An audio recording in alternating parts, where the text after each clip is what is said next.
Telangana CM Revanth Reddy సంచలన వ్యాఖ్యలు చేశారు. ప్రధాని నరేంద్ర మోడీ పుట్టుకతో బీసీలు కులస్తుడు కాదని, గుజరాత్ సీఎం అయ్యాక ఆయన కులాన్ని బీసీ జాబితాలో చేర్చుకున్నారని ఆరోపించారు.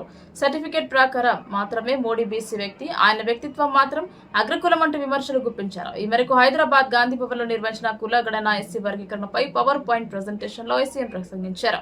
ముఖ్యమంత్రి చేసిన ఈ కామెంట్స్ దేశవ్యాప్తంగా చర్చనీయాంశంగా మారాయి.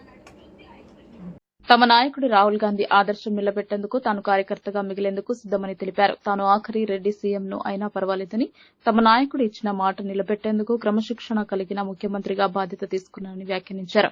కొందరు ఆరోపిస్తున్నట్టు కులగణన సర్వేలో ఎలాంటి పొరపాట్లు జరగలేదని వెల్లడించారు. కేసీఆర్, కేటీఆర్, హరీష్ రావు ఇంటి ముందు మేలుకొలుపు డప్పు కొట్టాలని బీసీ సంఘాలకు విజ్ఞప్తి చేశారు.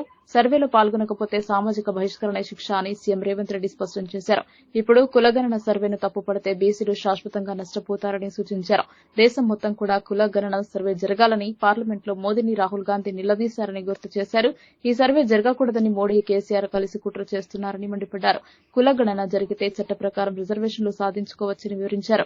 అధికారిక లెక్కలుంటే బీసీల రిజర్వేషన్లు పెంచాలని సుప్రీంకోర్టు కూడా చెప్పొచ్చన్నారు. కులగణన సర్వే రెండో విడత అవకాశాన్ని సద్వినియోగం చేసుకోవాలని కోరారు. ఇక అంతకుముందు యూత్ కాంగ్రెస్ ప్రమాణ స్వీకారం కార్యక్రమంలో సీఎం రేవంత్ రెడ్డి ముఖ్య అతిథిగా హాజరయ్యారు. ఆ సభలో మాట్లాడుతూ పదవులు రావచ్చు రాకపోవచ్చు కానీ ప్రజా సమస్యలపై పోరాటాలు చేయాలని నేతలకు సీఎం పిలుపునిచ్చారు.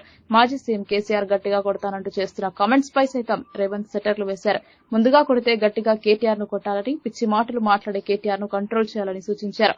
కేసీఆర్ వద్ద లారీల కొద్ది డబ్బులున్నాయని, ఆయన ఎందుకు ఓడిపోయారో అందరికీ తెలుసన్నారు. కేంద్ర మంత్రివర్గంలో ఉన్న తెలంగాణ బీజేపీ నేతలు రాష్ట్రానికి తెచ్చింది జీరో అంటూ సీఎం రేవంత్ రెడ్డి విమర్శించారు. దేశంలోని అన్ని రాష్ట్రాలతో పాటు తెలంగాణ ప్రజలు కూడా పన్ను చెల్లిస్తున్నారని, ఆ విషయాన్ని కేంద్రం గుర్తు తెచ్చుకోవాలన్నారు. కిషన్ రెడ్డి, బండి సంజయ్లు బుగ్గకారులలో తిరగడం కాదని, తెలంగాణ కోసం ఏ తెచ్చారో చెప్పాలన్నారు. త్వరలో కేంద్రంపై పోరాటానికి కార్యాచరణ ఉంటుందని, అందుకు యూత్ కాంగ్రెస్ సిద్దంగా ఉండాలని సీఎం పిలుపునిచ్చారు.